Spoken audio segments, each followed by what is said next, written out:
The sleek silver Tesla cut through the Colorado mountain roads like a blade through silk. Its autopilot system navigating the winding curves with mechanical precision. Inside, David Chen barely glanced up from his laptop screen, his fingers flying across the keyboard as he reviewed the final terms of what would be the biggest acquisition in his company's history. At 32, David was the youngest CEO ever to helm a major tech corporation. Chen Industries had grown from a small software startup to a billion-dollar empire under his ruthless leadership. And tomorrow's deal would cement his position as one of the most powerful men in Silicon Valley. The mountain resort he was racing toward would host the signing ceremony that would make him richer than he'd ever dreamed. "Mr. Chen," his driver Marcus called from the front seat, concern evident in his voice. "The weather's getting pretty bad out here. Maybe we should find somewhere to wait it out." David didn't look up from his screen. "We're not stopping, Marcus. The Henderson Group executives are flying in tonight, and I need to be there when they arrive." Push through. Through the tinted windows, snow had begun falling more heavily, the flakes growing from a gentle dusting to fat, wet clusters that stuck to the windshield faster than the wipers could clear them. The mountain road stretched ahead like a ribbon of black ice, bordered by towering pines that swayed ominously in the increasing wind. Marcus gripped the steering wheel tighter, "Sir." "I really think I don't pay you to think," David snapped, finally looking up from his laptop. "I pay you to drive, so drive." The older man's shoulders tensed, but he said nothing more.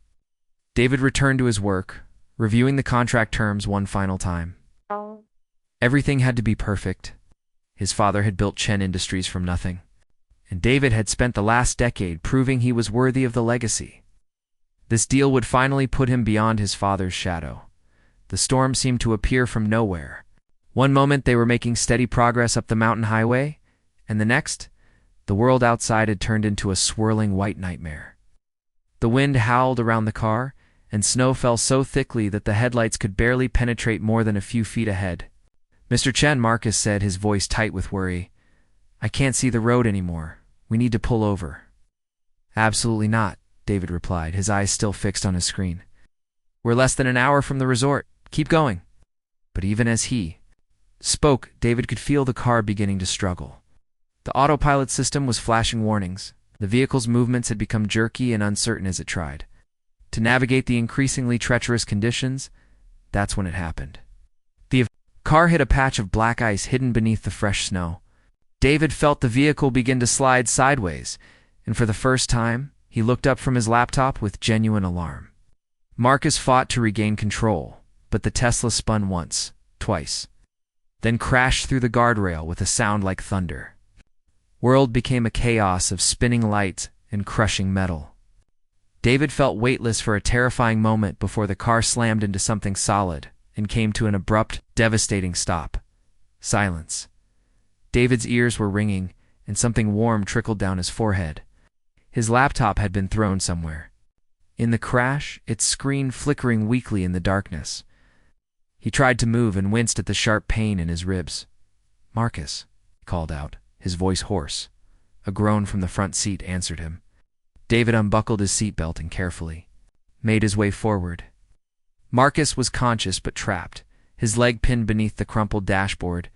Blood seeped from a cut on his temple. "My phone," David said, patting his pockets frantically. He found it, but the screen was spider-webbed with cracks and completely dark. "Where's yours?" "Jacket pocket," Marcus whispered. "But I think it's dead too." David retrieved the phone, but Marcus was right. The impact had destroyed it completely. They were stranded in a wrecked car, in the middle of a blizzard, with no way to call for help. "I have to go find help," David decided, already reaching for his expensive wool coat. "Don't," Marcus pleaded. "It's too dangerous out there. We should wait for someone to find us." But David was already putting on his coat, which was stylish but completely inadequate for a mountain blizzard. "I'll send help back for you. Just hang on." Stepping out of the wrecked car was like walking into a wall of ice and wind. The storm struck him with such force that he staggered backward, gasping as the frigid air seared his lungs. Snow immediately began soaking through his leather shoes and expensive suit. David looked around, trying to get his bearings. The guardrail was nowhere to be seen. They must have slid down a steep embankment into the forest. The only way out was up, back toward where the road should be. He began climbing through the deep snow, each step a monumental effort. The wind cut through his coat like it was made of paper, and within minutes he couldn't feel his fingers or toes. His face burned with cold, and ice began forming on his eyelashes. Time lost all meaning as David struggled through the forest. He fell repeatedly, each time finding it harder to get back up. His expensive watch, a gift from his father when Chen Industries went public, seemed to mock him now. What good was wealth when you were freezing to death in the middle of nowhere? Just when David thought he couldn't take another step, he saw it. A faint glow through the trees. A light that meant warmth, shelter, and salvation. With his last reserves of strength, David stumbled toward the light. It was a small log cabin, smoke rising from its chimney like a beacon of hope. He could barely feel his hands as he pounded. On the wooden door, the door opened, spilling warmth and golden light into the storm. A woman stood there, her dark hair pulled back in a practical ponytail, her brown eyes wide with surprise and concern. "Help," David managed to say before his legs gave out beneath him. The woman caught him as he collapsed, struggling under his weight. "Mrs. Patterson?" she called into the cabin. "I need help." As consciousness faded, David's last thought was that he'd never been so grateful to see another human being in his entire life. The storm had stripped away everything: his power, his control, his carefully constructed world, leaving only his desperate need for the kindness of strangers. David woke to the crackling sound of a fire and the gentle murmur of voices. For a moment, he couldn't remember where he was. The ceiling above him was rough-hewn wood instead of the sleek modern lines of his penthouse, and the air smelled of pine logs and something delicious cooking. Then it all came rushing back: the accident, the storm, the desperate trek through the snow. He tried to sit up and immediately regretted it as pain shot through his ribs. "Easy there," a calm voice said. The woman who had answered the door appeared beside him, placing a gentle but firm hand on his shoulder. "You've been unconscious for about 3 hours, Mema Rodriguez, and you're lucky to be alive." David studied her face in the firelight. She was perhaps 30, with intelligent brown eyes and an air of quiet competence. Her clothes were practical jeans and a warm sweater in there. Was something about the way she moved that spoke of professional medical training. "My driver," David said urgently. "Marcus is still trapped in the car. He's hurt." "I know," Emma replied calmly. "Mrs. Patterson called the sheriff as soon as we got you inside. Search and rescue teams are already looking for your vehicle, but the storm is making it difficult." An elderly woman appeared from what David assumed was the kitchen, carrying a steaming mug. She was small and silver-haired, with kind eyes behind wire-rimmed glasses. "This is Mrs. Patterson," Emma explained. "It's her cabin. I'm just staying here while I'm between assignments." "Assignments?" David asked, accepting the mug gratefully. The hot soup warmed him from the inside out. "I'm a traveling nurse," Emma explained. "I work short-term contracts in rural areas that are understaffed. I was supposed to start at the county hospital tomorrow, but—" She gestured toward the window where snow continued to fall heavily. Mrs. Patterson settled into a rocking chair near the fire. "Roads are completely closed," she said in a voice that carried the wisdom of mountain winters. "Sheriff says it might be morning before they can get the plows through." David felt a familiar surge of frustration. "I have to be at Mountain View Resort by tonight." "There's a meeting." "There's no meeting tonight," Emma interrupted firmly. "There's no going anywhere tonight. You nearly died of hypothermia out there, Mr. Chen." He waited for the recognition, the change in demeanor that usually came when people heard his name. But Emma's expression remained neutral. "Well, Mr. Chen, you're suffering from mild hypothermia and possible frostbite on your fingers and toes. You need to stay warm and rest." David pulled out his phone, relieved to find it had survived the ordeal better than he had. No signal, but at least it was functional. "I need to make some calls. My team needs to know. Cell towers are down." Mrs. Patterson said gently. A storm knocked out most of the communications in the valley. For the first time in his adult life, David was completely cut off from his empire. No emails, no calls, no constant stream of updates and decisions that normally filled every moment of his day. The silence felt alien and unsettling. "Understand how you can be so calm about this," he said to Emma. "Don't you have somewhere you need to be?" Emma shrugged. "Storms happen in the mountains. You learn to adapt." She moved to the window and peered out at the swirling snow. "Besides, there are more important things than schedules right now." As if to emphasize her point, the radio crackled to life from the kitchen counter. The sheriff's voice came through. "Clearly, we've got multiple vehicles stranded on Highway 6. Need medical personnel at the community center. Anyone available, please respond." Emma immediately stood up. "That's me." She began gathering supplies from a medical bag David hadn't noticed before. "You can't go out in that storm," David protested. Emma paused, giving him a look that was both amused and slightly pitying. "Mr. Chen, this is what I do. People need help, but it's dangerous," David insisted, surprised by his own concern for this woman he'd just met. "So was you wandering around in the woods half frozen?" Emma replied. "But sometimes you do what needs to be done." Mrs. Patterson had already begun packing a thermos and sandwiches. "Bill Henderson will give you a ride?" "In his truck," she told Emma. "He's got chains and four-wheel drive." David watched in amazement as Emma prepared to venture back into the storm that had nearly killed him. In his world, people avoided risk, delegated danger to others, protected themselves first and foremost. Emma was voluntarily walking into harm's way to help strangers.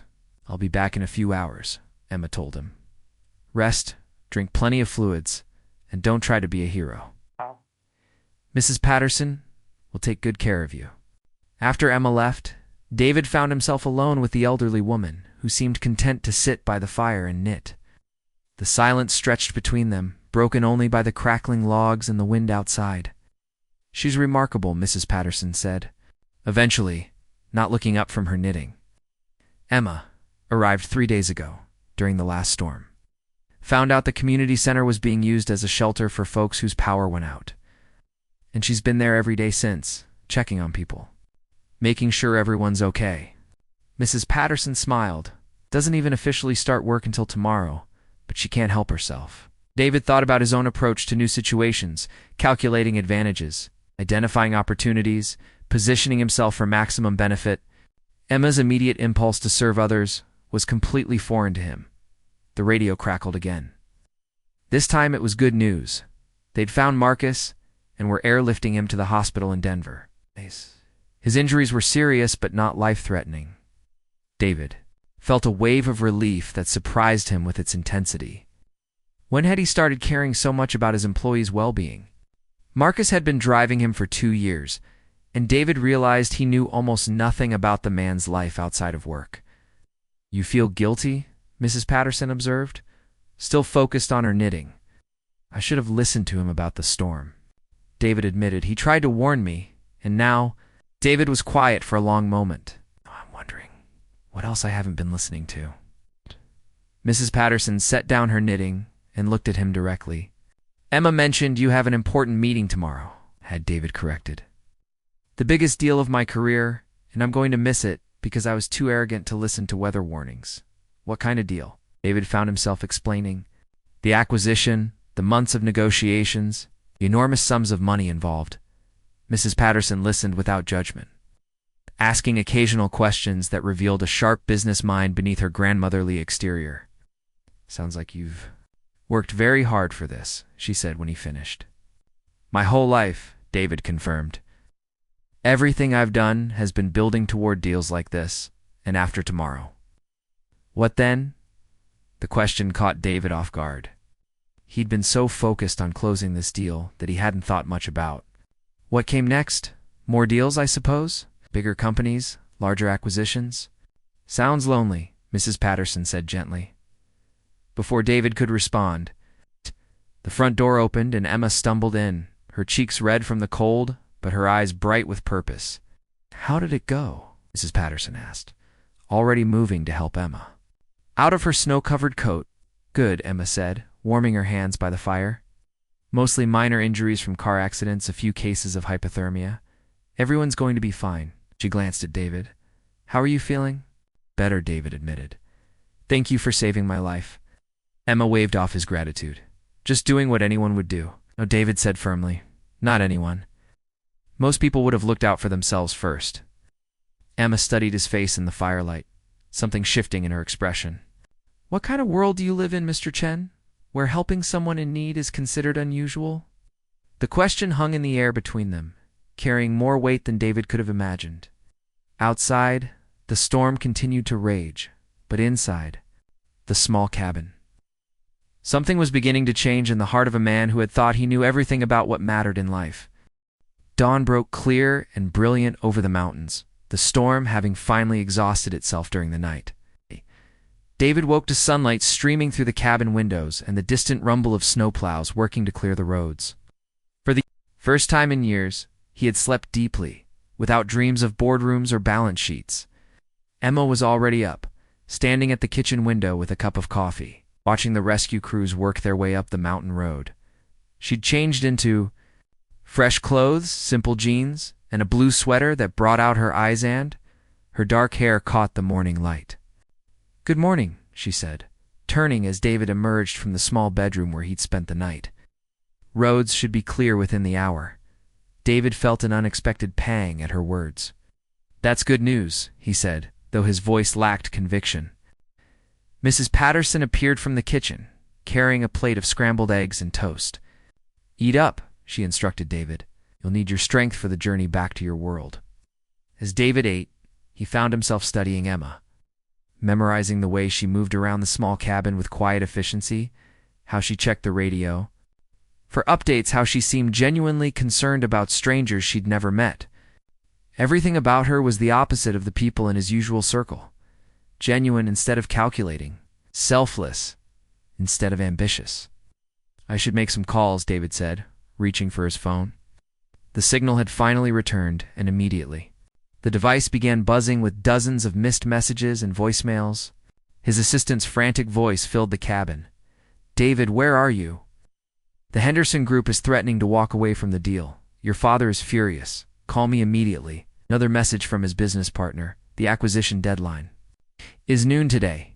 If you're not here to sign, we lose everything." And finally, his father's cold-clipped tones. "I don't know what game you're playing, son, but this company's future depends on that signature. Don't disappoint me." David closed his eyes, feeling the familiar weight of expectation and pressure settling back onto his shoulders like a heavy coat. The peace he'd found in this small cabin was already fading, replaced by the relentless demands of his other life. "Sounds urgent," Emma said quietly, though her tone suggested she didn't entirely approve of what she was hearing. "It is," David replied, already mentally shifting back into CEO mode. "I need to get to Mountain View Resort immediately. Can someone drive me?" "Bill Henderson can take you in his truck," Mrs. Patterson said. "It's got chains and can handle the mountain roads." Within 30 minutes, David was dressed in his cleaned and pressed suit, his expensive watch back on his wrist, his phone charging in his hand.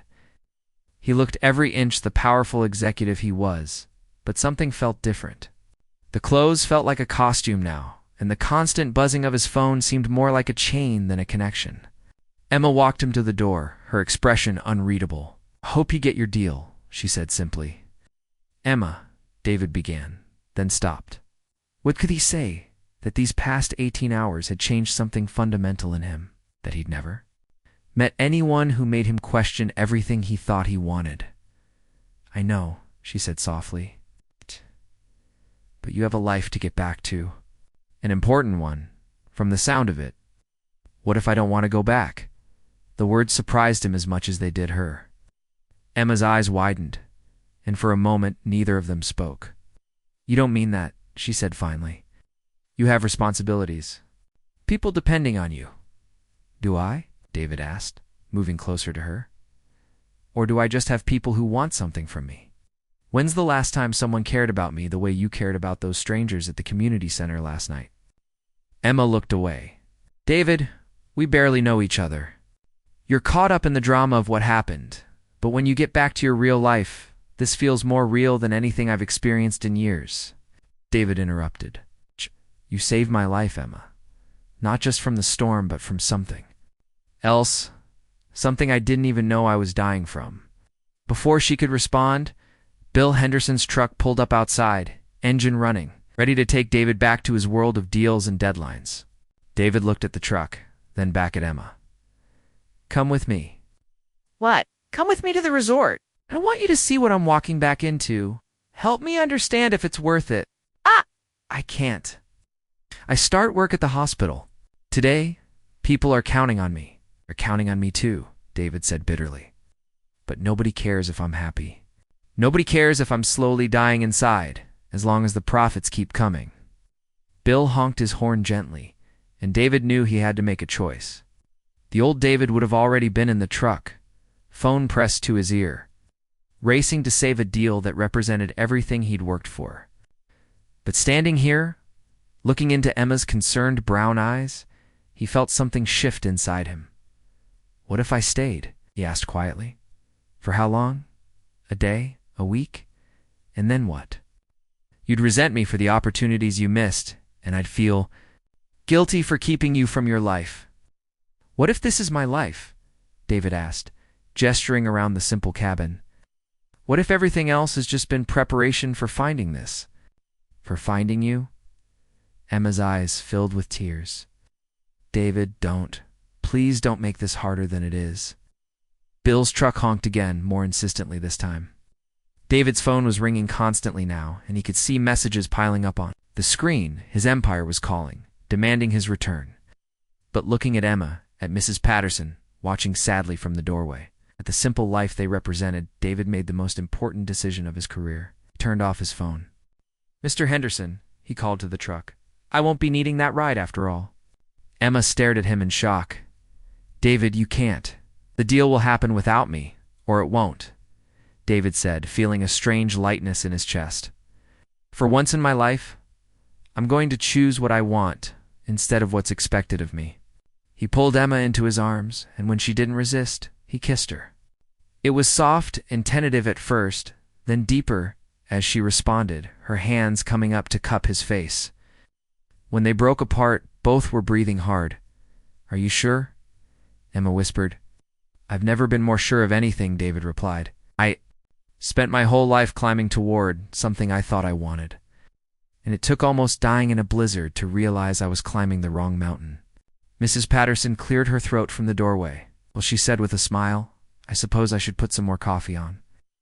6 months later, the small medical clinic in Cedar Falls bustled with quiet activity as Dr. Emma Rodriguez finished her morning rounds. Through the window, she could see her husband David in the community garden he'd helped establish, teaching a group of local children about sustainable farming techniques. The transition hadn't been easy.